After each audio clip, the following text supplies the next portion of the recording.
Selamat malam, selamat datang di Letting Go episode 13. Kita akan bahas melanjutkan episode-episode yang sudah di beberapa waktu kemarin. Dan kita akan mulai masuk di episode ke-13 ini kalau di chapter Indonesianya, di serial buku Indonesianya itu di chapter 3. Ini chapter 3 bener nggak? Ya benar, bab 3, halaman 66. Kita bicara tentang menangani krisis emosional. Ya, menangani krisis emosional. Teman-teman, kita tahu bahwa hidup ini pada dasarnya adalah bagaimana kita melakukan manajemen, self-management gitu ya. Jadi kalau sekarang kita bicara kenapa hidupku gini-gini aja, coba tolong ditanya self-managementnya bagus nggak gitu. Dan self-management ini berkaitan erat sama manas namanya. Coba ada yang masih ingat manas itu apa aja? Pikiran, perasaan, dan emosi. Ya. Bahkan kalau kita bicara apapun dalam kehidupan ini yang memiliki potensi sangat penting itu adalah emosi kita. Dan emosi ini ternyata menurut Daniel Goleman itu diturunkan dari nenek moyang kita gitu. Dan emosi itu hasil evolusi gitu kira-kira. Ya, jadi ada pikiran, ada perasaan, dan ada emosi gitu. Pertanyaan saya, bisa bedain nggak apa perasaan dan emosi? Banyak yang nggak ngerti dan banyak yang nggak bisa bedain mana perasaan dan mana emosi gitu. Ya, salah satunya genetik, betul. Dan emosi itu hadir karena kita memang didesain untuk survive ya, survival mode gitu. Jadi intinya once kita menguasai emosi, kita bisa menguasai hidup gitu. Ya, jangan lupa teman-teman, kita ngapa-ngapain itu bukan kognitif pikiran dulu, bukan. Tapi nyaman dulu atau enggak gitu. Maka kalau udah nyaman, si pikiran akan memperkuat kenyamanan kita dan mencari alasan-alasan. Teman-teman yang nyaman di ruangan ini, itu emosinya dapat dulu. Baru pikirannya akan memberikan alasan, oh kenapa nyaman, karena di sini saya bisa belajar, di sini saya bisa ini, bisa itu, bisa itu. Pikiran tuh ngikutin emosi gitu. Nah pun sebaliknya ya, kalau yang gak nyaman, ini apa sih, gak jelas ya, bahas apa sih gitu, emotion lah, PPE lah, manas, pikirannya pasti akan membuat si emosinya itu semakin nyari alasan gitu kira-kira. Jadi jangan lupa ya, emosi dulu, baru pikiran, baru tindakan. Maka ya teman-teman ya, ini penting banget. Orang yang kecerdasan emosinya rendah, itu dia susah untuk menikmati hidup lah gitu kira-kira. Kenapa emosi itu ada? Karena emosi itu yang akan mendrive kita untuk tetap survive hidup gitu. Dan teman-teman, salah satu ciri orang yang kecerdasan emosinya rendah itu selalu menyalahkan orang lain. Jadi kalau bawaannya nyalahin orang mulu, nyalahin faktor eksternal mulu, itu pasti kecerdasan emosinya rendah aja.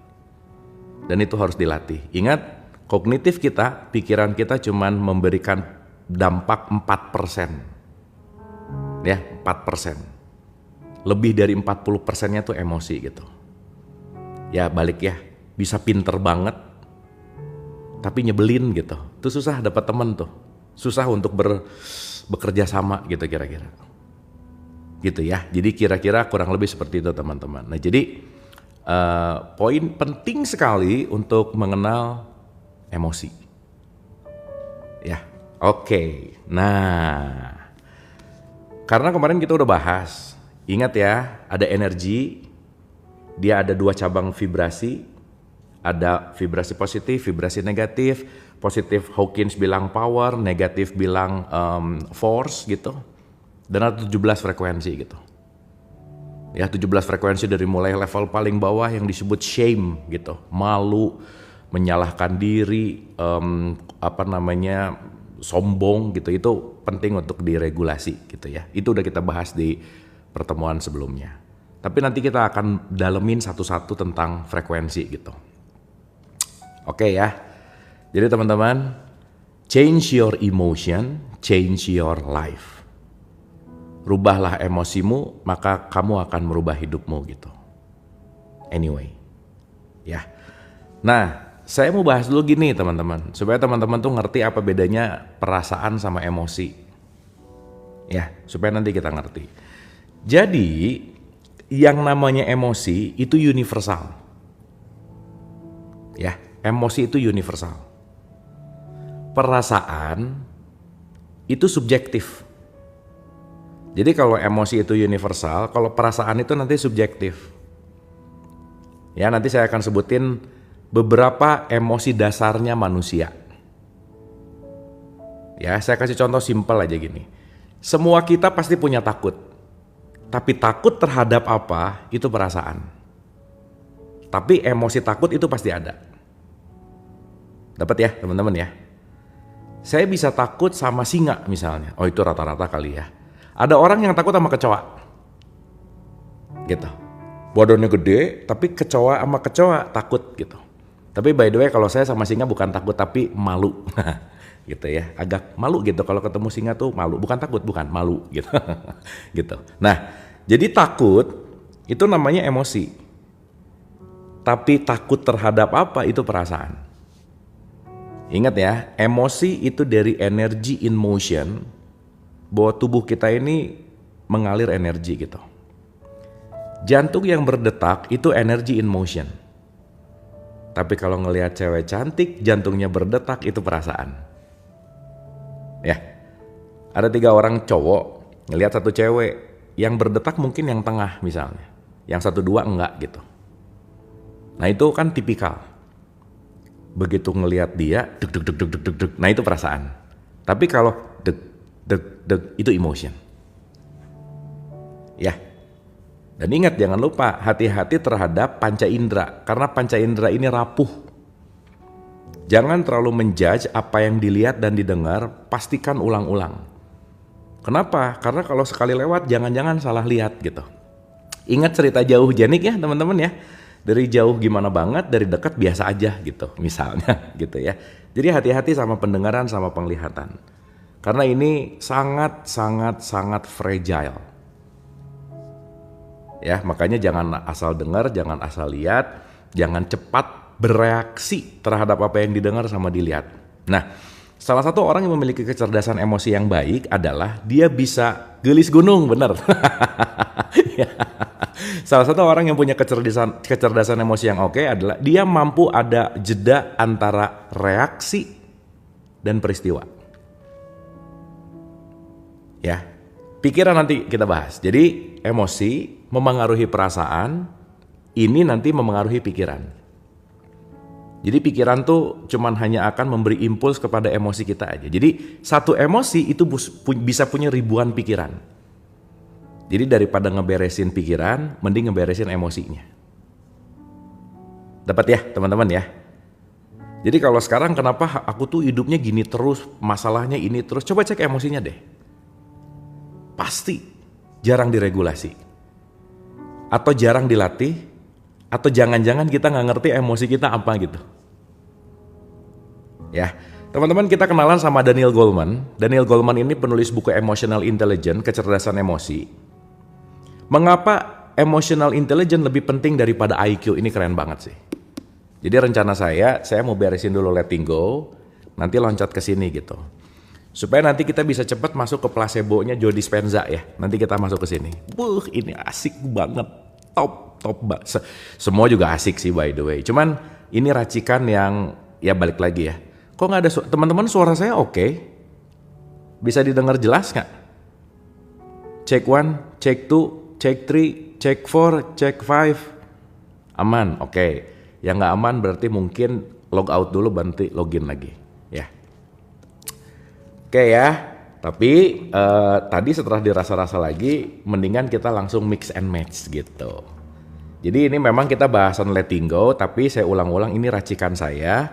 Nanti jadi teman-teman kunyah lagi, racik sendiri, yang penting teman-teman nanti bisa mengalami. Ingat ya, yang terpenting bukan banyak taunya, tapi pengetahuan yang diamalkan, itu yang paling penting. Oke ya, sip. Nah, sampai sini oke teman-teman ya? Bisa tahu ya? Jadi kalau saya ngomong manas, means pikiran, perasaan, emosi, itu manas. Jadi teman-teman ya, sebenarnya kalau kita memanage manas, aman aja hidupnya. Dah. Kita tuh cuman lagi melakukan manajemen manas aja. Kan saya sering nanya ya, teman-teman suka berpikir nggak? Jarang. Berpikir adalah aku menggunakan pikiran. Yang banyak terjadi adalah pikiran menggunakan aku gitu. Ya makanya sifat pikiran itu loncat depan, loncat belakang, loncat depan, loncat belakang. Gitu aja terus. Gitu intinya. Ya teman-teman ya. Santai, relax, mudah-mudahan jam-jam segini tuh udah mulai di alfa ya. Udah gak terlalu sibuk gitu. Jadi sorry teman-teman, sore dalam beberapa waktu ke depan agak susah untuk letting go karena schedule saya sore lumayan hektik. Jadi kalau malam ada waktu ya kita jalan malam. Pun yang gak nonton live nanti pasti ada rekamannya ya. Sip. Udah ya. Ingat, coba cek dulu ah. Kalau saya ngomong manas berarti lagi ngomong apa teman-teman? Coba di typing. Apa manas? PPE, nice, good. Ah mantap. Asik. Nih pinter-pinter nih, asik nih. Semangat kalau belajar sama yang pinter-pinter ya. Oke. Kita bicara tentang memahami emosi. Nice, thank you teman-teman. Ya. Menurut temuan-temuan ilmiah, semua pemikiran disimpan di bank memori. Di bank memori. Di bawah sistem pengarsipan yang didasarkan pada perasaan yang terkait dan gradasi-gradasinya yang lebih halus. Jadi, semua pikiran disimpan di bank memori di bawah sistem pengarsipan yang didasarkan pada perasaan yang terkait. Jadi gini teman-teman. Orang ngelihat Pantai Kute, yang satu bisa nangis, yang satu bisa senyum. Kenapa? Yang nangis ingat di Pantai Kute dia diputusin gitu. Yang senyum ingat waktu di sini aku jadian. Nah gitu. Objeknya sama-sama Pantai Kute, tapi yang satu ada perasaan nangis, sedih, yang satu ada perasaan happy gitu. Ya. Jadi jangan heran ya ngelihat tempat itu bisa loncat-loncat tuh. Ke masa lalu, ke memori gitu. Dan nanti kita ngerti memori kita tuh salah satu hal yang akan membuat kita tersiksa tuh adalah memori. Jadi hati-hati tuh. Karena kalau kita merasa bahwa kita lagi apapun yang terjadi sedih, itu jangan-jangan memori gitu. Dan itu masa lalu. Itulah kenapa teman-teman, jangan terlalu lama menyimpan kebencian, kekesalan, belajar untuk maafin. Kalau yang jomblo netral ya di Pantai Kute. Kalau yang jomblo sih kayaknya mungkin netral sih. Tapi watir. gitu ya kira-kira ya. Nih, ngerti ya? Pikiran-pikiran disimpan menurut sifat perasaan bukan fakta. Ya, sifat perasaan bukan fakta. Teman-teman jangan lupa saya lupa setahun ya, setahun apa 10 tahun pokoknya dalam kurun waktu memori kita tuh berkurang sekitar 20-30%. Jadi ya jangan percaya amat sama memori. Kenapa? Karena dia bisa termodifikasi gitu. Aku inget banget ya kamu tuh dulu gini banget, tar dulu tuh itu kalau kejadiannya 30 tahun lalu itu udah jauh banget tuh dari apa yang beneran kita inget gitu. Ya pokoknya hati-hati. Kenapa? Pikiran disimpan menurut sifat perasaan bukan fakta. Konsekuensinya, ada dasar ilmiah untuk observasi bahwa kesadaran diri meningkat jauh lebih cepat dengan cara mengamati perasaan ketimbang pikiran. Jadi, kalau kita bisa melampaui pikiran untuk menuju kepada perasaan, kesadaran lebih cepat naik. Ya, bagaimana bisa melupakan masa lalu? Nggak bisa. Karena kalau udah di memori, dia akan ada sampai kapanpun. Maka memaafkan bukan melupakan, tetapi memaafkan mengingat tanpa emosi. Nah gitu. Jadi kalau mau ngecek udah maafin total atau enggak, ingat aja. Nggak apa-apa, kalau masih ada, nggak apa-apa. Latihan. Gitu. Ya, kan banyak ya, saya ngomong banyak karena memang banyak di lapangan yang sering banget, aku tuh bisa memaafkan tapi nggak bisa melupakan. Ya nggak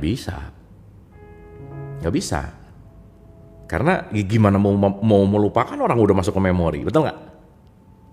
Anyway teman-teman, setiap pertemuan kita udah ada di diri kita gini. Teman-teman sorry ya, maaf ya, mau nggak mau saya sudah menjadi bagian hidup kalian semua. Kenapa? Udah masuk ke memori masalahnya. gitu. Sip ya, karena konteksnya terekam di memori. Jadi misal ya, tubuh fisik saya udah nggak ada, memorinya nggak mati. Jadi nanti kita ngerti kematian itu apa sih? Nah gitu. Ya nanti kita ngerti. Anyway, jadi bahas mati ya. Jangan dipikirin ya, itu mau kelepasan, keceplosan. lanjut. Ya oke. Nah, konsekuensinya ada dasar ilmiah untuk observasi bahwa kesadaran diri meningkat jauh lebih cepat dengan cara mengamati perasaan ketimbang pikiran. Oke? Pikiran-pikiran yang terkait bahkan dengan satu perasaan saja bisa berjumlah ribuan. Oleh karena itu, pemahaman tentang emosi yang mendasari pikiran dan penanganannya secara tepat akan jauh lebih bermanfaat dan kurang memakan waktu daripada berurusan dengan pikiran-pikiran belaka. Jadi kalau kita deal itu apa? Kalau kita berhadapan sama pikiran, itu perlu 1000. Tapi kalau berhadapan sama perasaan itu perlu 1. Jadi beresin perasaannya, pikirannya membaik. Yes? Dapat ya? Oke. Alright, pada mulanya, jika seseorang tidak akrab dengan pembahasan tentang perasaan, sering disarankan untuk memulai hanya dengan mengamati perasaan-perasaannya sendiri tanpa niatan melakukan apapun terhadapnya. Teman-teman tahu perasaan ya? Kalian punya nggak sih? Punya lah ya. Udah nggak usah praktek ya. Udah ngerti ya. Kalau ada perasaan lewat, letting go mengajarkan jangan dianalisa, jangan ditolak, dan jangan dimodifikasi. Contoh. Aduh ini memang nanti berkaitan sama stigma sih. Contoh-contoh ya. Teman-teman saya mau bicara agak panjang karena ini berkaitan sama default system, human default system namanya. Human default system kan apa ya? Bawaan pabriknya manusia gitu. Teman-teman kalau beli handphone, bawaan pabriknya pasti dapat buku manual book, ada charger. Ya, ada manual book, ada charger. Nah, Carl Gustav Jung, J-U-N-G, Jung, dia salah satu psikolog.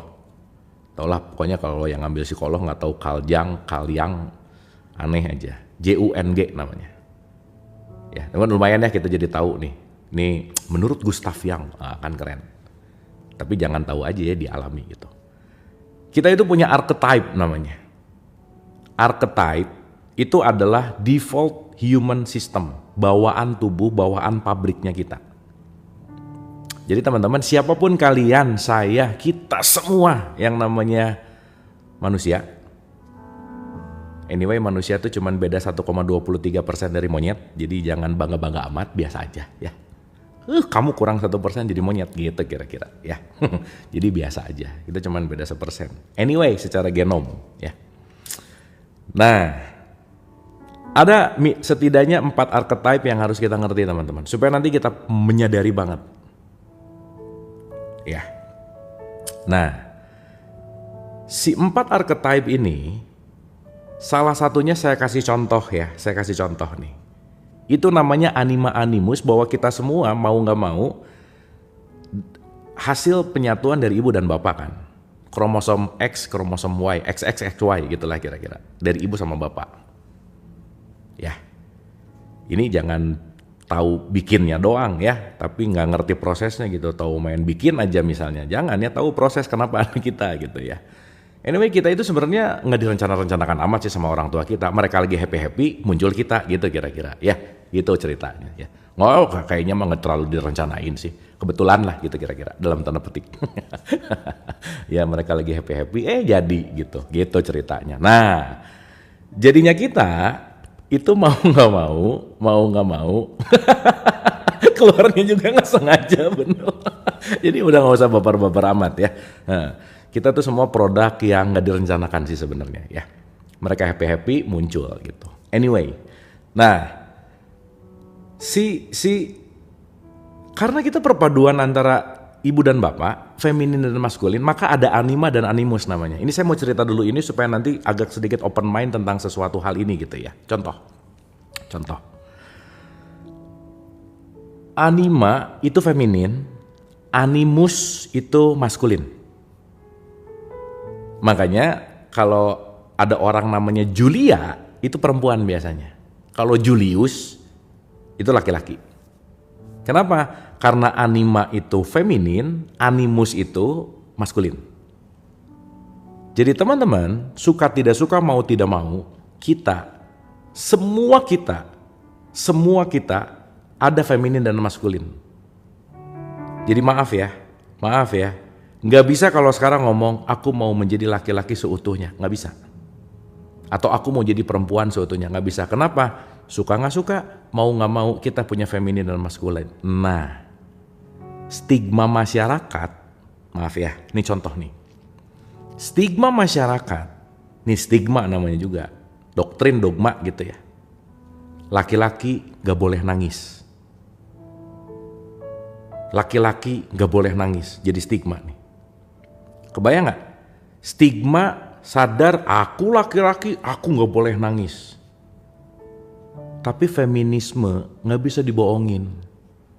Jadi ketika femininnya lagi keluar, dia pengen nangis karena doktrinnya gak boleh nangis, perasaannya ditutupin gitu teman-teman. Itu yang dimaksud menutup perasaan. Karena apa? Stigma salah satunya. Gitu. Paham ya maksud saya ya? Jadi kalau femininnya keluar, ya udah. Ketika perlu untuk nangis, ya nangis. Gitu. Maka perasaan yang ditekan itu akan menggumpal dan suatu saat nanti akan jadi bom waktu, meledak dia. Anyway, gitu loh. Nah jadi teman-teman ingat ya, perasaan itu kayak tamu. Easy come, easy go. Dia datang dan dia pergi. Jadi kenapa saya selalu ulang-ulang, kenapa puisinya Rumi itu keren banget. Life is a guest house, hidup ini kayak hotel. Setiap pagi kita kedatangan tamu dan kita nggak bisa ngontrol tamunya nyebelin atau menyenangkan, nggak bisa. Tugas kita hanya pelayan karena kita tuh hotelnya. Service. Welcome and entertain them all. Terima dan nggak ada cara lain. Karena kita adalah guest house gitu. Kenapa? Di kalimat terakhirnya, because each has sent as a guide. Karena mereka semua datang ke kita sebagai petunjuk gitu. Nah nanti kita ngerti bahwa semua perasaan itu kayak tamu yang datang dan pergi. Tamu nanti juga pergi. Makanya teman-teman ingat mantra sakti kita.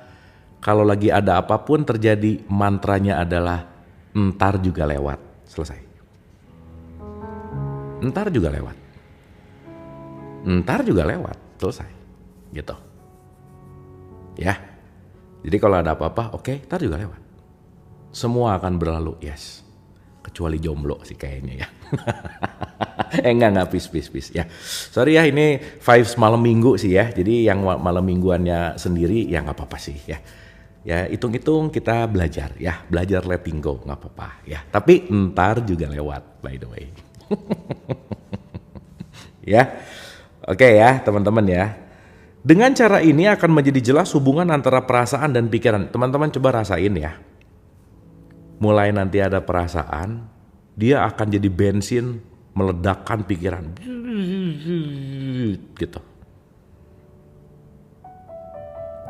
Jadi coba rasain deh. Jadi gini, sekarang lebih ngerasain di dalam daripada ngenilai keluar. Misalnya. Kita tuh perlu orang nyebelin loh. Karena dengan ada orang nyebelin, dia lagi mengimpuls tuh gimana ya? Memancing reaksi kita. Jadi nanti reaksi kita tuh, oh oke.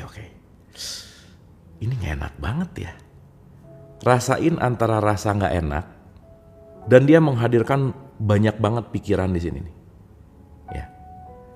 Ini bagus nih pengakuan yang bagus. Suamiku nyebelin, ya kayaknya nggak ada suami yang nyebelin deh kayaknya, ya.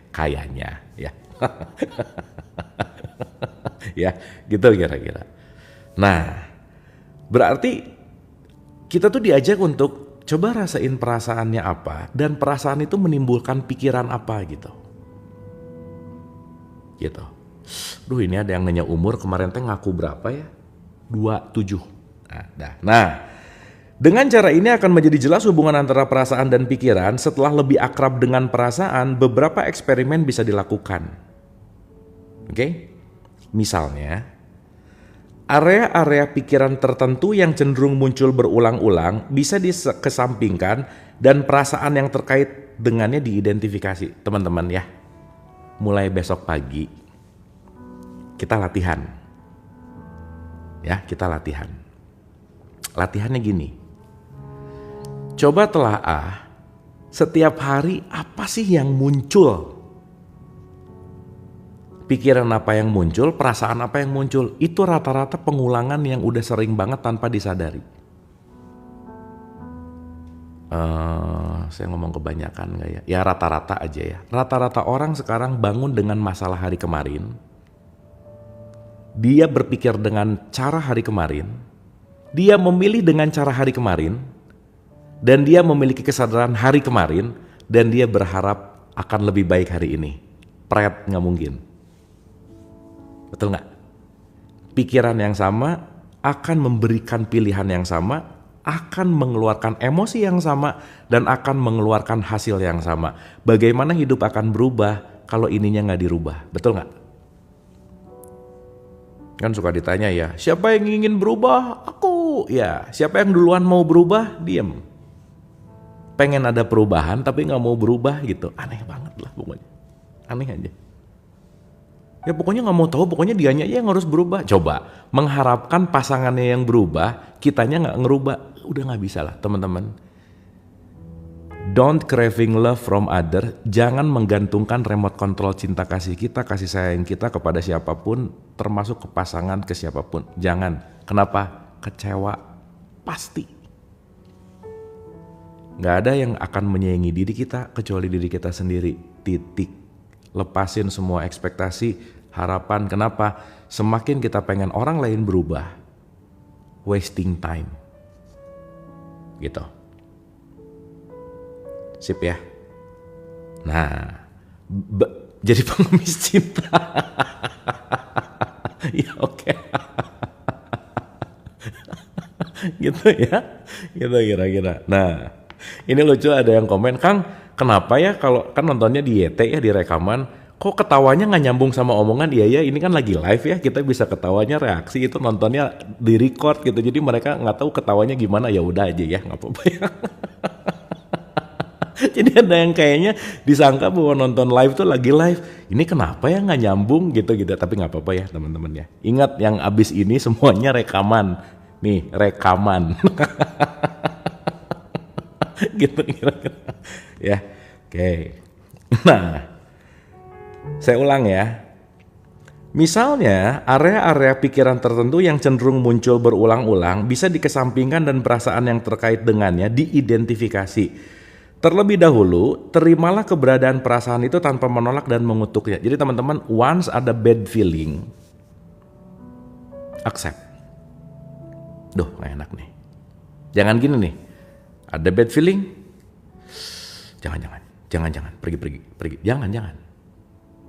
Ingat ya, sesuatu yang ditolak akan menguat 3 kali lebih kuat. Ya, 3-nya itu analogi. Semakin ditolak, menguat, ditolak, menguat lagi gitu. Lucu gitu, si perasaan tuh lucu teman-teman. Tamu yang dia easy come easy go, tapi kadang-kadang kalau nggak bisa ngeregulasi, dia mancing terus untuk datang gitu kira-kira. Ingat nih ya, kasusnya tuh sama kayak masalah teman-teman. Masalah akan selesai kalau pelajarannya udah nyampe.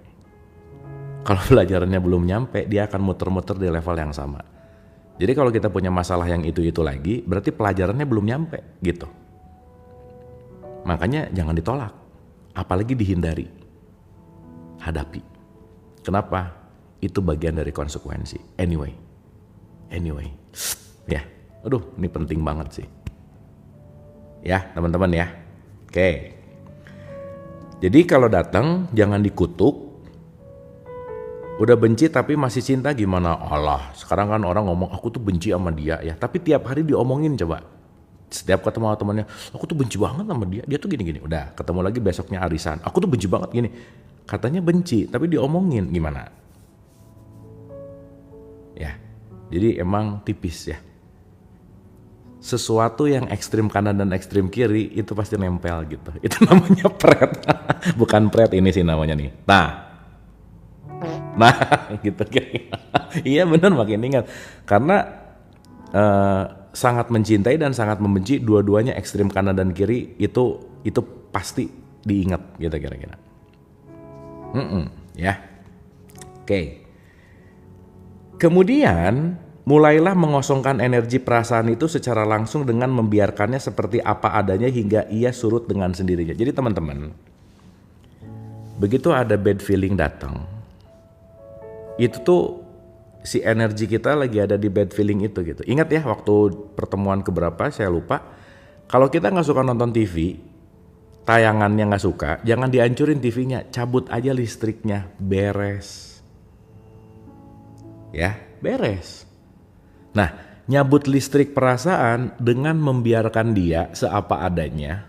Oh ya udah. Ingat ya, si perasaan tuh bukan fakta, bukan. Bukan fakta, bukan. Itu cuman mungkin bentar.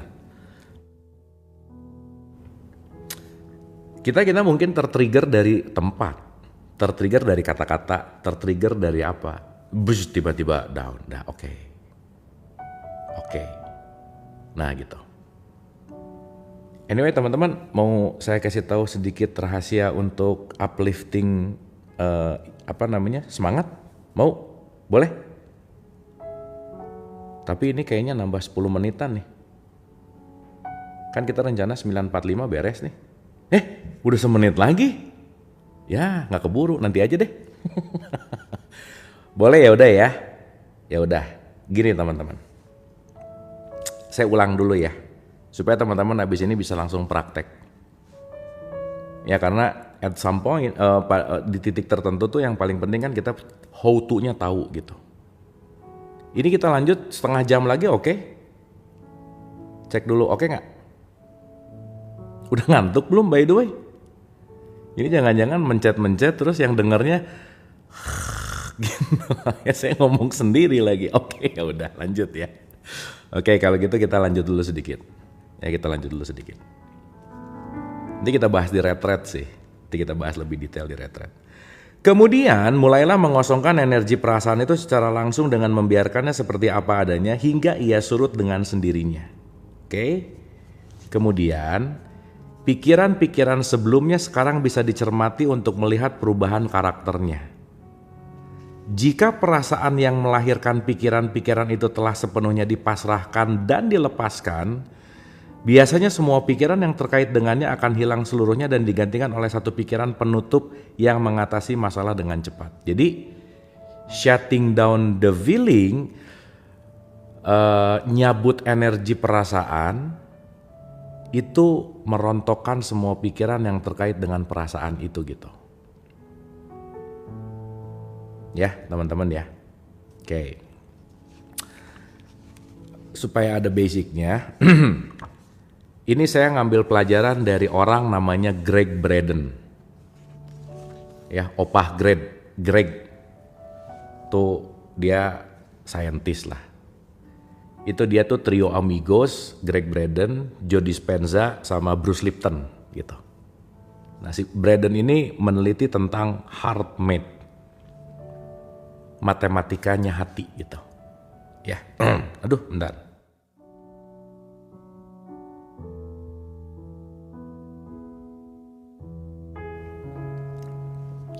Matematikanya hati gitu. Jadi gini teman-teman. Ya ini kita spend time di sini ya sebentar ya. Kita santai sebentar di sini karena ini jarang saya ceritain sih, tapi mudah-mudahan oke ya. Nah biasanya saya ceritain ini di ujung-ujung gitu, kalau udah dalam baru saya ceritain ini, tapi nggak tahu nih pengen diceritain lah. Gini teman-teman, kepikiran sih tadi. Gini ya, jadi gini.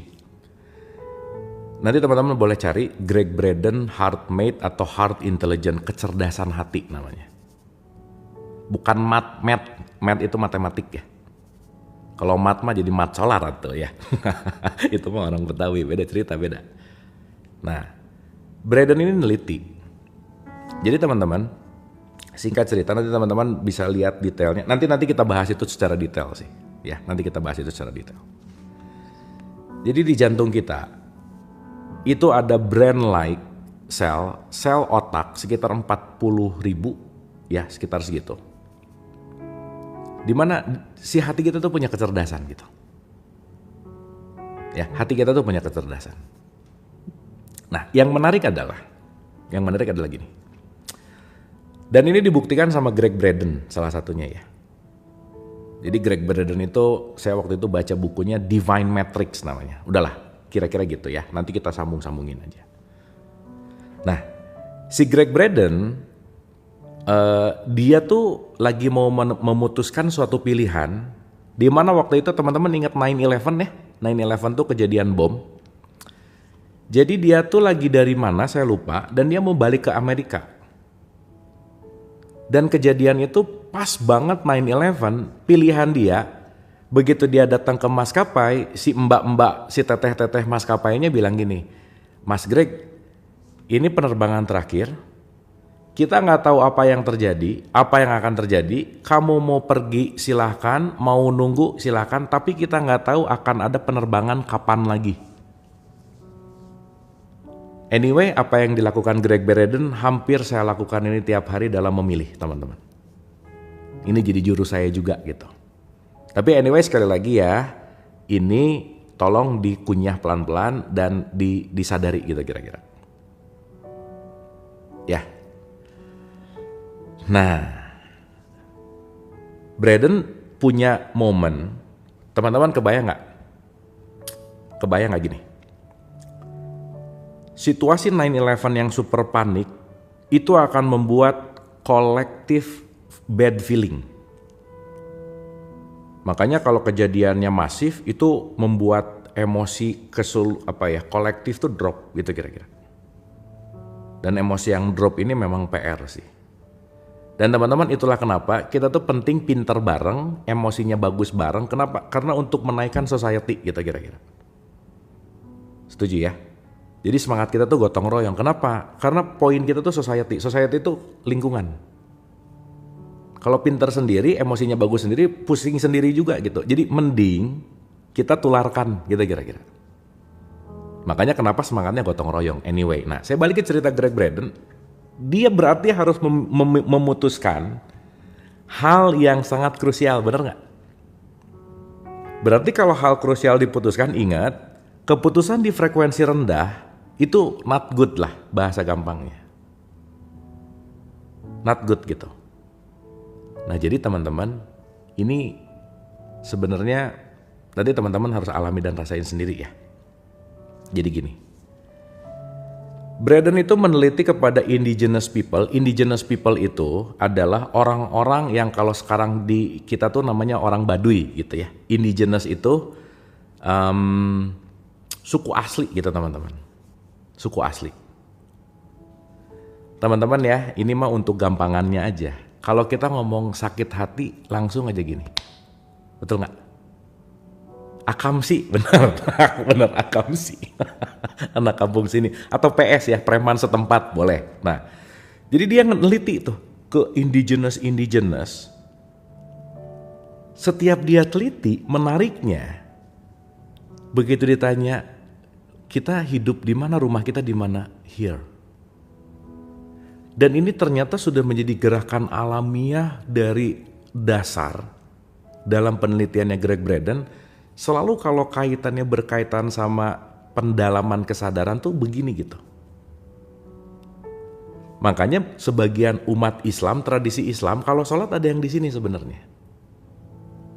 Kenapa? Karena ini area si jantung tuh ada di sini, yang tadi saya cerita ada brain-like cell itu di sini gitu. Ya. Nanti saya dalemin ini di sekitar 6-7 episode yang akan datang untuk ngerti gimana cara meregulasinya. Tapi yang pengen saya ceritain sekarang adalah gini teman-teman. Ya.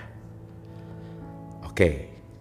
Tapi harus dicoba, Saya jelasin dulu ya, nanti kita coba ya. Ini soalnya kalau nggak dicoba nggak akan kerasa gitu. Karena kan urusannya rasa ya, bukan tahu. Gitu. Saya tuh mau ngejelasin manis tuh susah gitu teman-teman. Karena manis unexplained, nggak bisa diceritain, harus dialami gitu. Tapi seenggaknya kalau kita ngerti dulu, kita tahu apa yang akan kita alami gitu. Ya, nah. Singkat cerita gini, gampangannya gini. Otak kita itu organ polaritas namanya. Dia urusannya bener salah, itu otak. Ya, itu otak. Maka dia akan looping bener salah, itu tuh di sini. Kutub, that's it, polaritas tuh kutub. Tetapi yang namanya, saya sebut hati itu bukan liver, bukan ya. Ini pokoknya area ini aja ya, supaya gampang gitu. Karena ini banyak kesimpang siuran pemaknaan. Mungkin kalau perspektif dalam bahasa Arab itu disebut qalb, heart gitu.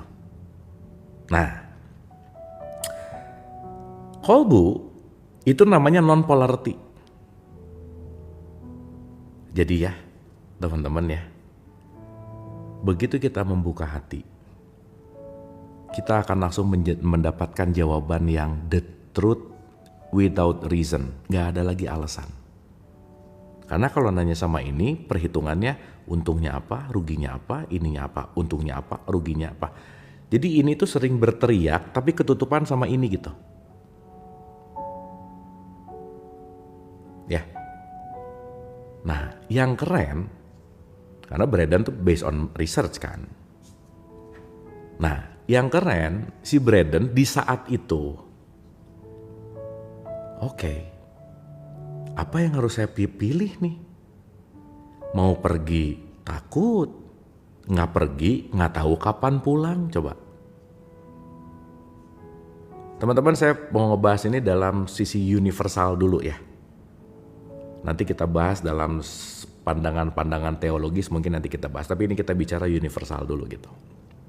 Nah, terus karena dia belajar metode ini, jadi opening the door to the truth namanya. Jadi membuka menuju kepada esensi lah gitu kira-kira. Terserah lah ya penamaannya apa, terserah lah. Ini karena kadang-kadang gara-gara nama jadi suka berantem gitu ya. Tapi intinya adalah kita melampaui untuk mendapatkan jawaban sejati gitu kira-kira.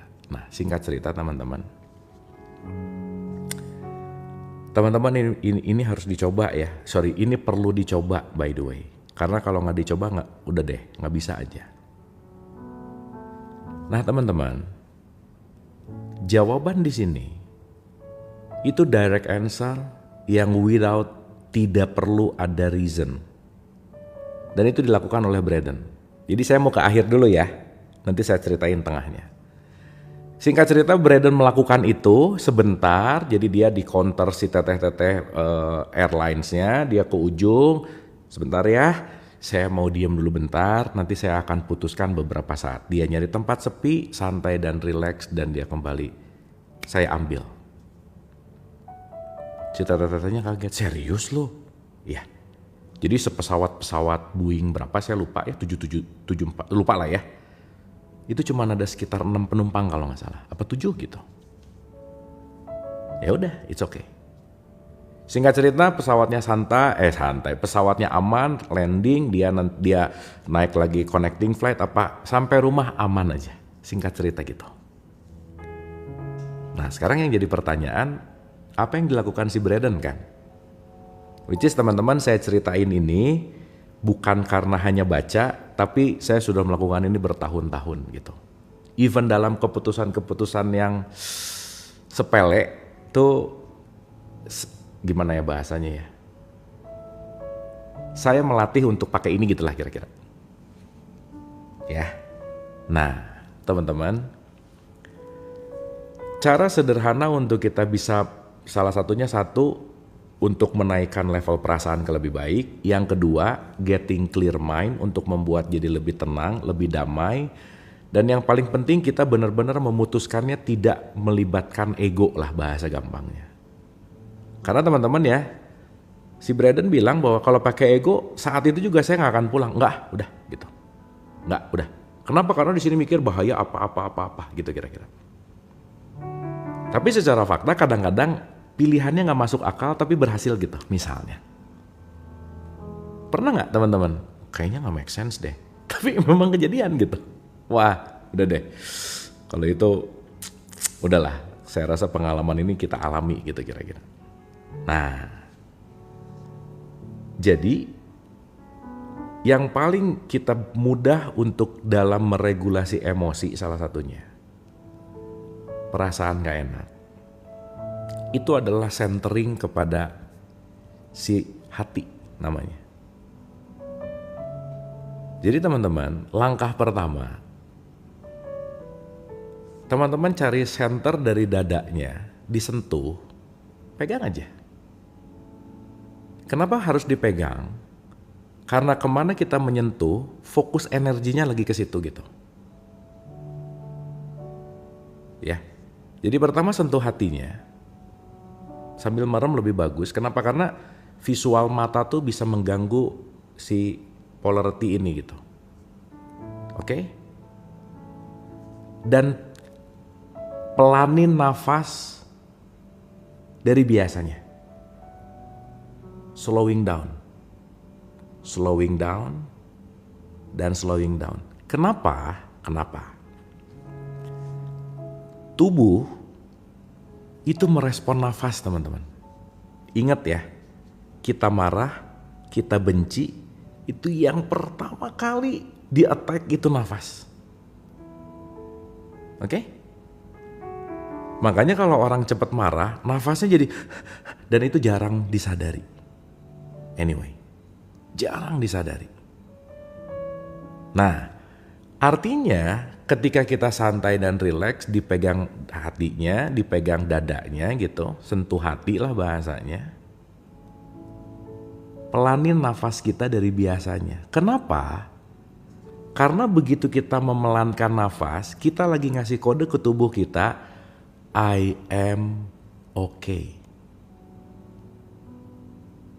Ketika tubuh dikasih sinyal bahwa I am okay, tubuh akan melepaskan diri dari fight or flight. Tubuh akan merubah regulasinya menjadi menjadi growth and repair. Teman-teman sorry ya, saya pakai bahasa asli dari bukunya dulu aja, nanti saya terangin pelan-pelan. Ini supaya enak dulu ngomongnya. Oke, ulang ya, ulang. Oh ya, kalau gitu saya harus cerita dulu. Tubuh kita ada 2 mode setidaknya. Satu disebut fight or flight. Kalau lagi fight or flight, tubuh kita nahan dan tubuh kita defensif. Dan dia nggak bertumbuh. Jadi teman-teman kebayang nggak kalau tiap hari kita stres, tubuh kita fight or flight terus, tubuh kita nggak bertumbuh. Selnya nggak bertumbuh, semuanya nggak bertumbuh. Kenapa? Karena dia fight or flight. Ya, ngerti ya? Jadi pertama kali orang yang akan mendapatkan kerugian dari marah, benci, iri, dengki, kamu, saya. Kenapa? Begitu marah, tubuh pinter. Oke, ini orang lagi marah, siap-siap, fight or flight. Maka, mode fight or flight itu semua darah akan ke kaki sama ke tangan. Kalau nggak lari, mukul. Dah gitu aja. So that's why kenapa memaafkan itu penting. Oke? Nah, jadi yang pertama itu mode namanya fight or flight. Yang kedua namanya repair and growth, tumbuh. Nah, switching tubuh ini otomatis teman-teman. Sorry ya, kita nggak perlu ngelihat singa beneran, mikirin singa udah ketakutan, tubuh kita ngebaca bahwa ada singa beneran di depan kita gitu. Ya, itu menakutkan gitu. Kalau di bukunya Joe Dispenza, ya kalau di depan ada mertua itu juga menakutkan sih gitu. Itu di buku ya, cerita buku, bukan cerita teman saya juga sih gitu, ceritanya. Jadi nggak usah hadir, dipikirin, tubuh kita akan, wah dia akan tahu gitu. Nih orang ini tahu nih lagi gimana gitu. Makanya teman-teman, tubuh kita nggak akan tahu mana itu kejadian asli atau ada di pikiran, itu nggak tahu. Tapi dia merespon dengan hal yang sama. Ya. Oke. Ini sampai sini ngerti nggak? Cek 1 2, oke nggak? Oke, nice. Oke, nah, bentar lagi kita barengan ya. Berdua bukan gitu, enggak, jangan gitu dong, analisa aja beda nggak gitu, enggak ya, bukan gitu ya. Dan itu bukan cerita saya ya, itu saya mengutip dari buku by the way. Nah, sekarang saya tanya, saya mau nanya dulu pertanyaan, kalau tubuh lagi fight or flight, itu nggak mungkin kita bisa clear sih, nggak mungkin. Kenapa? Dia lagi energinya lagi kencang gitu, lagi kaku. Kalau si table Hawkins tuh lagi di bawah gitu. Ya, makanya teman-teman, binatang itu stres bentar dia balik lagi. Kijang lagi dikejar nih sama singa, stres dia kabur, tapi singanya udah nggak ada, santai. Teman-teman ingat ya, stres itu penting. Yang jangan adalah over stress. Karena kalau kita nggak stres, kita nggak akan berubah, kita nggak akan bergerak, dan kita nggak akan melakukan hal yang baru. Tapi over stress itu yang bahaya. Jadi kijang kalau udah selesai dikejar sama singa dan dia selamat, kan pilihannya cuma ada 2, meninggoy atau selamat gitu. Kalau dia selamat, udah nggak stres lagi, santai lagi.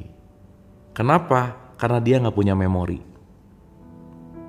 Nah, kita yang 1% cuman 1% lebih dari nyemot, ada memori. Singanya udah nggak ngejar, tapi dipikirin terus, ngejar nggak, padahal nggak ada singanya gitu. Dapat ya maksud saya ya? Sip, masih diingat-ingat bener. Singa ada nggak? Oh, nggak ada, jelas-jelas gitu. Gitu intinya. Sip ya.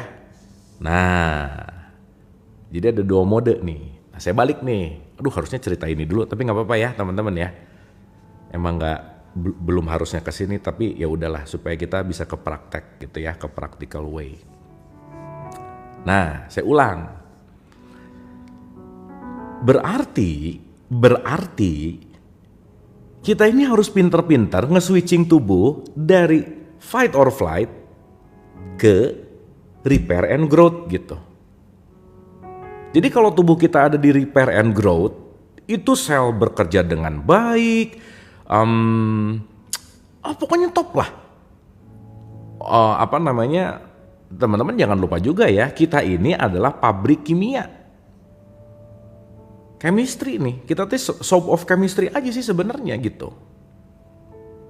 Kalau lagi jatuh cinta jangan dianggap jatuh cinta, enggak, itu cuma lagi bukan keracunan sih. Hijack by hormone namanya. Makanya orang jatuh cinta jadi bego langsung gitu ya. Ya, gitu kira-kira. Karena nanti saya cerita tentang itu gitu. Nah, tapi balik lagi, berarti ketika kita bicara dalam konteks saya penting merubah mode. Teman-teman supaya gampang ya. B itu fight or flight. A itu repair and growth. Repair itu perbaikan, growth itu tumbuh. Jadi titik kesadaran ketika kita udah mulai switching dari B ke A. Itulah dalam semua tradisi agama pasti ada ritual menenangkan supaya pindah dari B ke A. Mau apapun terserah caranya. Tapi intinya cuman itu aja sebenarnya. Ya, supaya kita ada di wilayah repair and growth gitu. Anyway. Nah, yang jadi pertanyaan, gimana caranya? Nah, saya balik tuh. Pertama, di sini itu ada sel like brain. Begitu kita sentuh, sok teman-teman sentuh deh dadanya. Terus merem santai aja bentar. Pelanin sedikit nafasnya.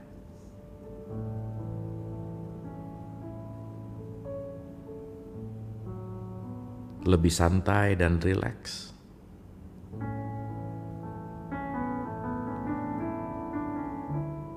Dan ketika kita sudah memelankan, ingat, nafasnya pelan, itu lagi mau memberikan sinyal ke tubuh kita, wahai tubuhku, I am okay, I'm good, dan aku lagi siap untuk repair and growth, gitu maksudnya. Karena maaf ya, kalau kalian sering banget di B, untuk masuk ke fase ini susah banget. Kenapa? Karena tiap seringnya, tiap harinya emergency mode terus gitu. Kalau nggak mukul kabur, emergency. Ngelihat apa-apa takut, ngelihat apa-apa khawatir, ngelihat apa-apa antisipatif terus kesehariannya. Capek gitu. Ya. So that's why we need to relax gitu. Kita perlu me time, kita perlu mundur sedikit, dan ketika kita mundur sedikit, ini yang dilakukan ketika Greg Braden begitu menyentuh hatinya, santai dan relax. Ini nggak dilakukan oleh Greg Braden, tapi teman-teman boleh coba. Abis gitu senyum coba, senyum aja. Karena senyum itu release good hormon gitu. Ya udah. Begitu dia santai dan rileks, menurunkan sedikit nafasnya, lebih rileks, lebih santai. Dan habis itu udah gak usah diatur-atur lagi. Ingat ya, nafas itu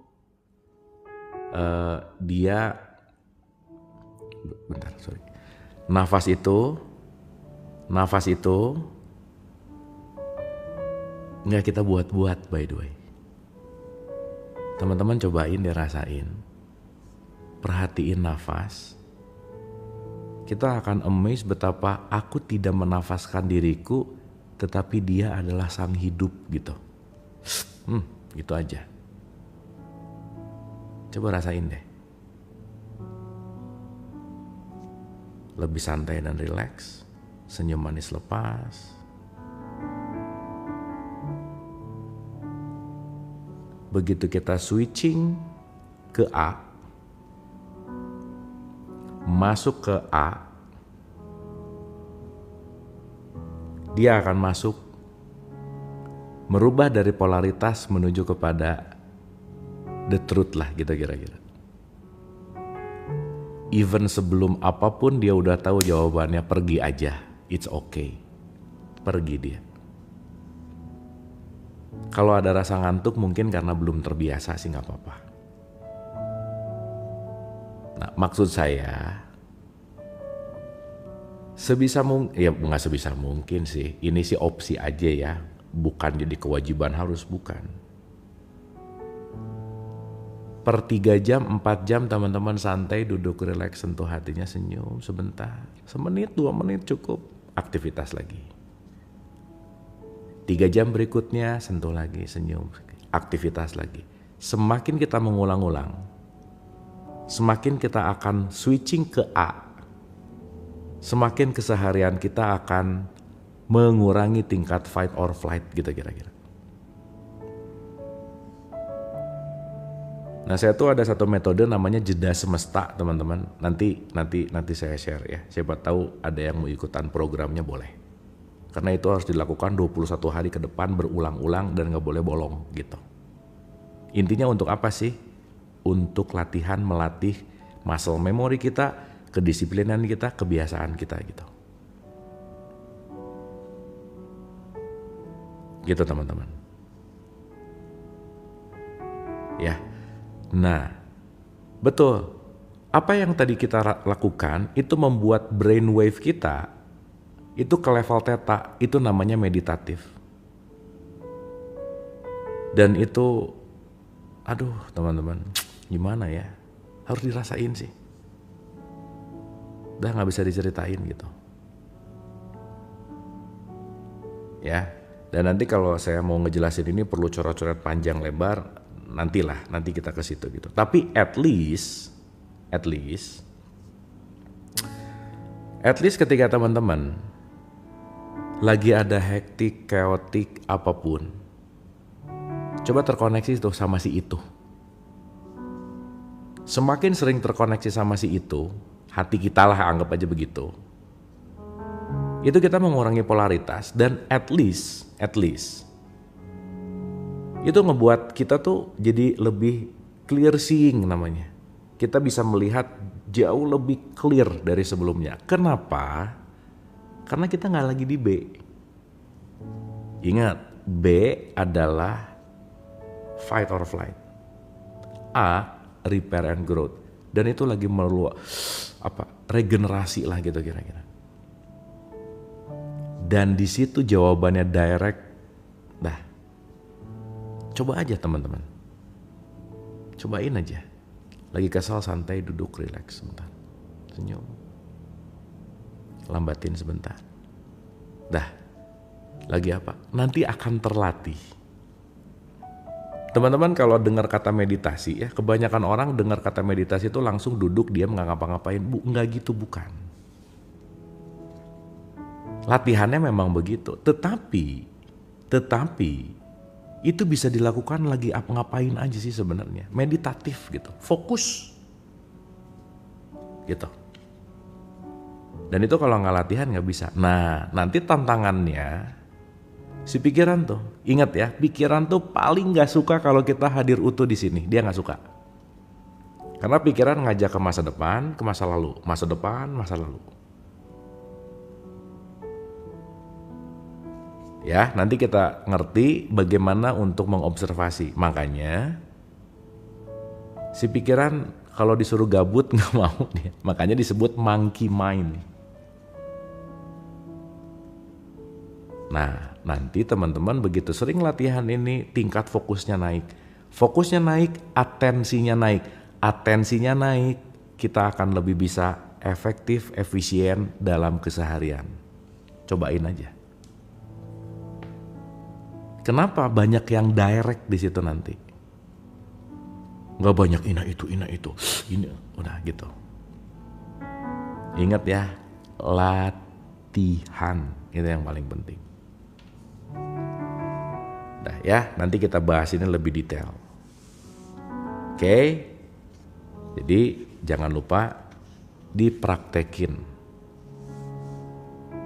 Ya, nah, sip ya. Itu bagian dari racikan ini supaya nanti teman-teman dapat gitu kira-kira. Nah, anyway, saya ulang. Kemudian mulailah mengosongkan energi perasaan itu secara langsung dengan membiarkannya seperti apa adanya hingga ia surut dengan sendirinya. Kemudian, pikiran-pikiran sebelumnya sekarang bisa dicermati untuk melihat perubahan karakternya.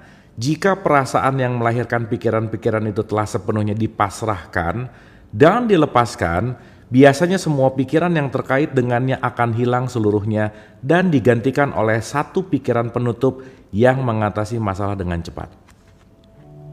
Jadi kalau orang terlatih ada getaran dikit ke tengah lagi, ada getaran dikit ke tengah lagi. Itu kalau udah menguasai itu enak banget gitu. Bukan nggak ada masalah dalam hidup, tapi nggak banyak konflik gitu. Ketemu masalah, oke, ke tengah lagi, oke, ke tengah lagi. Dan that's life gitu.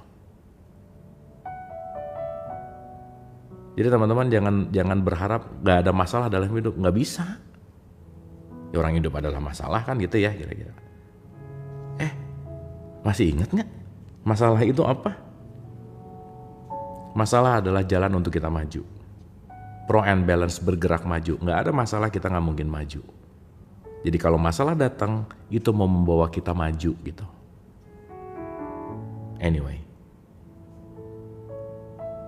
Sip ya. Oke, misalnya, contoh. Ada kasus seorang lelaki yang kehilangan paspornya beberapa hari sebelum pergi ke luar negeri. Ketika jadwal keberangkatan tinggal beberapa hari, kepanikan batinnya meningkat. Dia panik tuh. Pikirannya berpacu kencang, mencoba berpikir di mana pasportnya keselip. Ia mencari kemana-mana, ia mencoba berbagai trik. Singkat cerita, ini nanti kita skip karena ini udah kemarin. Dia santai dan rileks. Dan dia tahu dia lebih kan, ya nggak usah jauh-jauh lah, kacamata di sini aja. Kacamata di mana gitu ya kira-kira. Karena kenapa? Nggak fokus gitu. Begitu santai dan rileks, lepas. Ingat akhirnya. Ternyata dari tadi ada di tempat yang biasa cuman gak kelihatan gitu kira-kira. Oke teman-teman. Nah, menangani krisis emosional di 6-6-nya, karena ini masalah yang sangat sulit bagi kebanyakan orang, beberapa perincian diperlukan. Oke. Ada beberapa teknik untuk membantu mengatasi bencana emosional jauh lebih cepat dengan hasil akhir yang lebih baik daripada membiarkannya membaik dengan sendirinya. Teman-teman ada yang bicara time will heal. Tapi ya jangan kelamaan gitu. Kalau kita nggak mau latihan, ya dalam tanda petik time will heal. Kalau nggak dilatih juga enggak sih sebenarnya. Jadi saya pengen ganti kata-kata time will heal dengan kata-kata practice will heal. Latihanmu yang akan menyembuhkanmu gitu. Emang belum waktunya, latihan nggak? Enggak, ya udah tuh nggak bisa kalau gitu-gitu. Ya. Oke, sampai sini ya. Oke. Ingat, mekanisme-mekanisme yang biasa digunakan akal pikiran untuk menangani emosi yaitu penekanan. Ini senangnya neken. Ekspresi dan pelarian diri, kan ada 3 ya, ditekan, diekspresikan atau kabur. Ditekan jadi balak atau jadi udah deh kabur aja deh gitu, nggak mau dihadapi gitu. Kita udah bahas tuh di episode berapa saya lupa. Ya, jadi kalau nggak ditekan, represi, supresi, atau kabur gitu kira-kira. Ya, mekanisme-mekanisme ini bersifat merusak ketika digunakan tanpa kesadaran.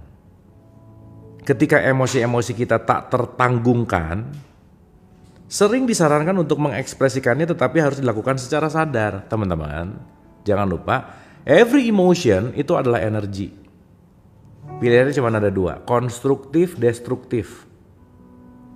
Dipakai untuk membangkitkan atau dipakai untuk merugikan gitu. Oke?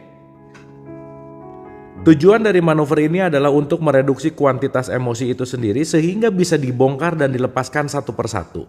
Proses ini akan dijabarkan nanti di bawah. Ya.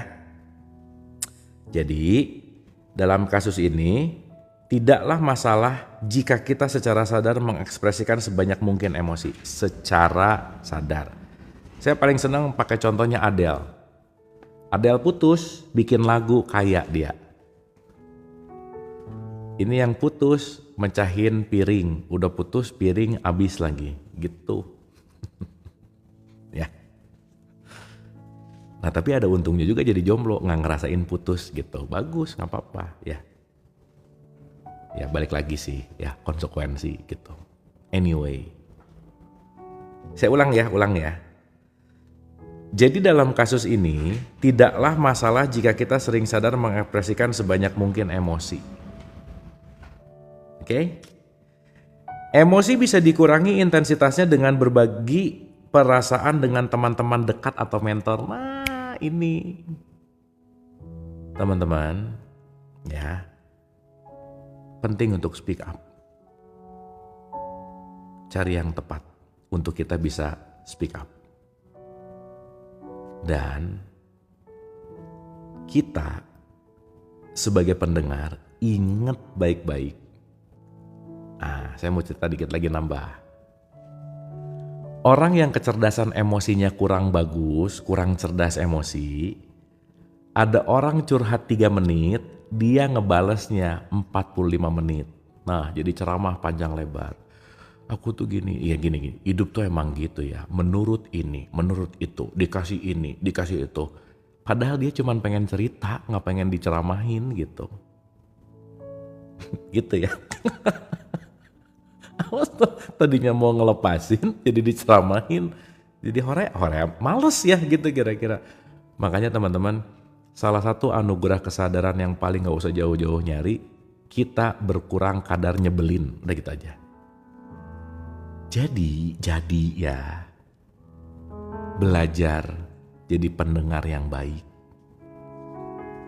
Itu penting. Itu penting. Dengerin aja. Karena kadang-kadang orang tuh cuman pengen ngomong dan gua gak perlu opini apa-apa, dengerin aja. Terutama ini penting buat bapak-bapak. Istri kalian tidak membutuhkan solusi. Kalau lagi komplain, iyahin, nanti dia nyari caranya sendiri. Udah gitu aja. Ya, udah gitu aja. Nah, itu mah udah kodrat ya. Nih bapak-bapak ingetin baik-baik. Aku tuh gini. Oh iya. Tapi kayaknya harus gini. Iya, udah gitu. Dah, jangan dikasih apa-apa. Para wanita tuh cerdas gitu. Dia tahu sendiri masalahnya, dia tahu sendiri solusinya gitu. Soalnya ya, nih ini cerita temen sih. Temen saya kalau istrinya lagi marah dia ngasih solusi. Ujungnya, aku tuh bagusan ini atau ini ya? Kayaknya itu deh. Oh enggak, ini lebih bagus. Tuh buat apa nanya ya? Gitu. Dia udah tahu kok gitu. Gitu ceritanya. Cerita aja ya. Gitu ya teman-teman ya. Nih bapak-bapak ingetin baik-baik. Ya. Oke. Duh, sampai mana ya tadi teh? Oh ini. Ulang ya teman-teman ya. Emosi bisa dikurangi intensitasnya dengan berbagi perasaan dengan teman-teman dekat atau mentor. Oke. Dengan hanya mengekspresikan perasaan, sebagian energi di balik emosi akan berkurang. Dalam keadaan seperti ini, juga baik untuk menggunakan mekanisme pelarian diri seperti keluar dari situasi sosial untuk menjauh dari kekacauan, bermain dengan anjing, menonton televisi, menonton film, bermain musik, bercinta. Maaf ya. Oh ya, 17 tahun ke atas lah ya. Bercinta nih ada soalnya di sini nih. Opsinya, atau apapun kebiasaan seseorang jika tertekan. Ketika perasaan telah tereduksi dalam kuantitas dan intensitasnya, yang terbaik adalah mulai melepaskan aspek-aspek kecil dari situasi alih-alih melepaskan situasi keseluruhan dan emosi yang menyertainya. Sip ya. Jadi kita perlu spare. Yang saya sering cerita ya teman-teman, kalau lagi emosi, mau olahraga, berkebun, nyuci kamar mandi, nyuci piring, journaling, gerak, itu penting. Ya, gerak. Ya. Untuk menggambarkan hal lain, mari kita ambil contoh seorang lelaki yang kehilangan pekerjaannya setelah bertahun-tahun bekerja di perusahaan. Dan sekarang berada dalam keputusasaan. Jam berapa nih? Teman-teman ini masih oke lanjut nggak? Ini dari nada. Frekuensinya udah rada-rada ngantuk nih kayaknya, udah 5 watt nih. Lanjut. Oke ya. Kalau udah mulai bosan kasih tahu ya. Oke, ulang ya. Untuk menggambarkan hal ini, mari kita ambil contoh seorang lelaki yang kehilangan pekerjaannya setelah bertahun-tahun bekerja di sebuah perusahaan. Dan sekarang berada dalam keputusasaan. Melalui 3 mekanisme yang sudah dijabarkan, beberapa emosinya bisa direduksi.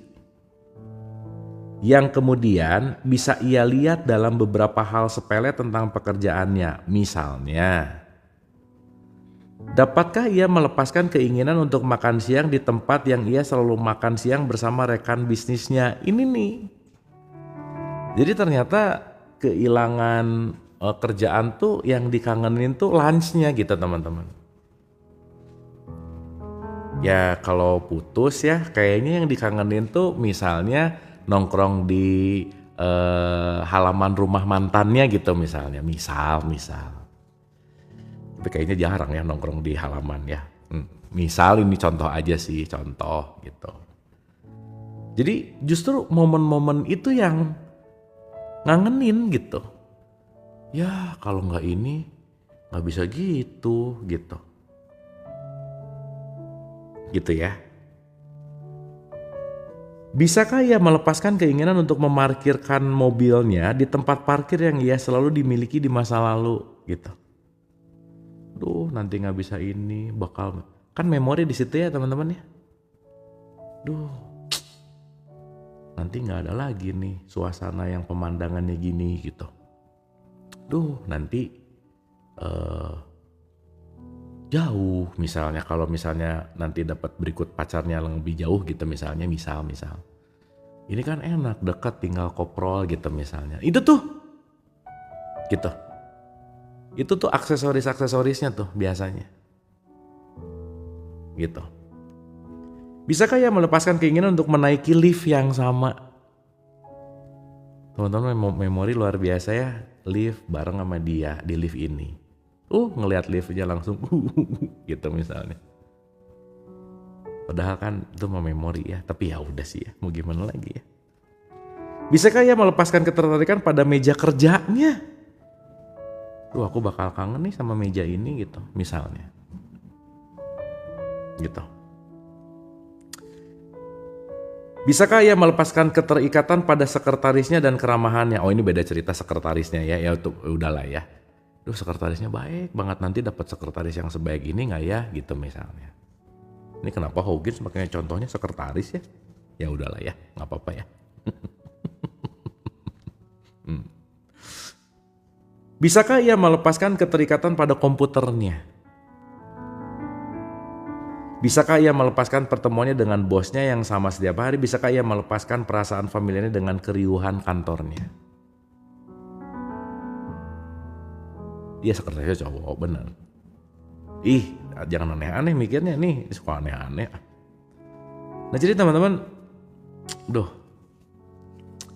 nanti kapan-kapan saya pengen cerita tentang touch and memory. Betapa sentuhan itu sangat memberikan memori yang mendalam. So that's why ketika kita kehilangan orang yang kita cintai, yang kita rindukan itu adalah sentuhan sebenarnya. Karena setiap sentuhan itu punya meaning memori yang dalam anyway. Jadi jangan asal sentuh gitu maksud saya. Ya. Karena sentuhan, udah deh. Sentuhan tuh, si tubuh ini tuh memorinya jauh lebih dahsyat dari ini sih sebenarnya. Teman-teman nggak pernah ketemu sama kakeknya kakek kita nggak ketemu, tapi hidungnya di sini sekarang karena ada memori. Tahu nggak? Hidungnya di sini, matanya gini gitu. Ini kan semua memori, bawaan dari garis keturunan gitu kira-kira. Makanya sentuhan tuh, udah deh, itu susah move on dari sentuhan memang. Anyway. Ya nanti kita ngerti kenapa sentuhan sakral itu penting dijaga gitu. Kenapa? Karena urusannya tuh di memori sebenarnya. Bukan di apa-apanya, bukan. Tapi di memorinya. Contoh ya, teman-teman di rumah. Pasti ada satu spot yang kalau duduk di situ lagi, udah gak mau ke tempat lain. Di situ lagi gitu. Karena ada sense of memory di situ gitu. Ya ini penting banget sih. Ya nanti kita bahas, tenang. Tujuan memasrahkan aspek-aspek kecil dari peristiwa hilangnya pekerjaan yang mungkin tampak sepele adalah tindakan itu menyetel pikiran kita untuk memasuki mode pelepasan, to letting go. Letting go. Mode pelepasan membawa kita ke level keberanian, perasaan-perasaan negatif telah diakui dan dihadapi, akibatnya perasaan-perasaan itu kehilangan dayanya. Oh ya udah. Ingat ya, time will heal, okay, Tapi apa rumus kita? Apa rumusnya tadi? Apa rumusnya? Practice, bukan PPE, PPE mah manas. Practice will heal. Wah udah nih, ciri-ciri nih. Udah ciri-ciri nih. Ya udahlah.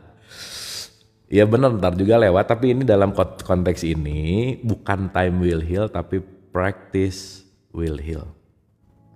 Latihanmu yang akan membuat kamu sembuh pada ngantuk. Ya udah tuh ya. Ini udah, ya udah guys. Dikit lagi ya, satu paragraf lagi, closing bobo. Tujuan memasrahkan aspek-aspek kecil dari peristiwa hilangnya pekerjaan yang mungkin tanpa sepele adalah tindakan itu menyetel pikiran kita untuk memasuki mode pelepasan. Oke. Mode pelepasan membawa kita ke level keberanian, perasaan-perasaan negatif telah diakui dan dihadapi, akibatnya perasaan-perasaan itu kehilangan dayanya. Tiba-tiba muncul kesadaran bahwa kita memiliki keberanian untuk menghadapi situasinya, mengenali perasaan-perasaan kita dan melakukan sesuatu terhadapnya. Jadi kalau udah dilatih, ada courage di situ. Aku udah berani sekarang. Loh, kalau udah berani kan udah di atas 200 tuh levelnya. Ya. Menariknya, ketika hal-hal sepele itu dipasrahkan, jadi Hawkins bilang kayak tadi parkir apa itu tuh sepele. Tapi justru yang sepele itu yang ngeribetin gitu. Duh kalau nggak ada dia nanti siapa yang nyuapin ya, misal.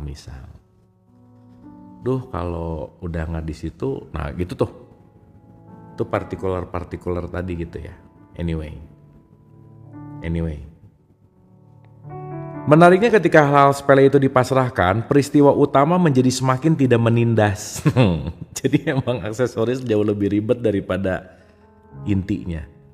Tapi benernya teman-teman, bajunya sih ini. Aksesorisnya yang ribet. Betul nggak? Jadi kadang aksesoris yang nggak terlalu esensial tapi jadi ribet gitu. Ya kayak nikah gitu. Inti nikah tuh kan ijab, kabul, saksi, mahar. Tapi urusan organ tunggal nggak cocok bisa batal nikah gitu. Padahal organ tunggal itu aksesoris sih gitu. Misal. Ya, urusan catering gitu misal. Ya, jadi kadang-kadang ribet sama aksesoris tapi lupa sama esensi gitu. Ya. Penjelasan untuk fenomena ini adalah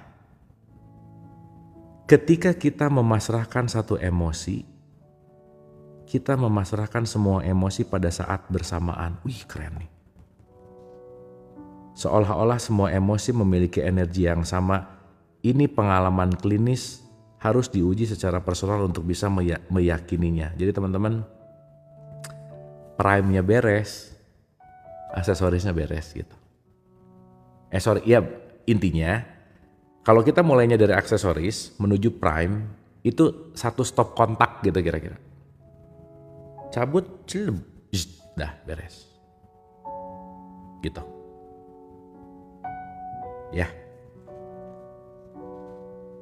Setelah menggunakan 4 metode di atas, penekanan, ekspresi, pelarian diri, pemasrahan aspek-aspek kecil. Jadi nambah 4 ya sekarang ya teman-teman ya. Karena soalnya 3 nih. Penekanan, ekspresi, pelarian diri, plus pemasrahan aspek-aspek kecil. Teman-teman kalau pemaafan yang besar belum bisa dilakukan, yang kecil-kecil dulu, sok maafin. Gitu. Karena kalau yang kecilnya nggak dicabut, susah ke yang gede gitu kira-kira. Yang simple aja dulu. Karena nanti yang simple-simple itu akan gimana ya? Gimana bahasanya ya? Kalau aksesori kecilnya udah dicabut, pelan-pelan si energi yang primary-nya juga ikut turun gitulah kira-kira bahasanya. Ya.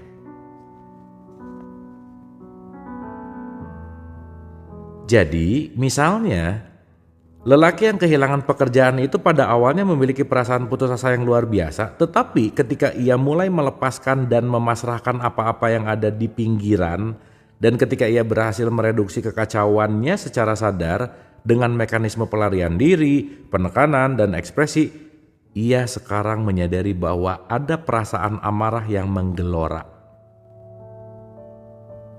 Ia melihat amarahnya terkait dengan kebanggaan. Ada banyak amarah dalam bentuk kekesalan. Ada perendahan diri yang merupakan bentuk amarah yang diekspresikan terhadap dirinya sendiri.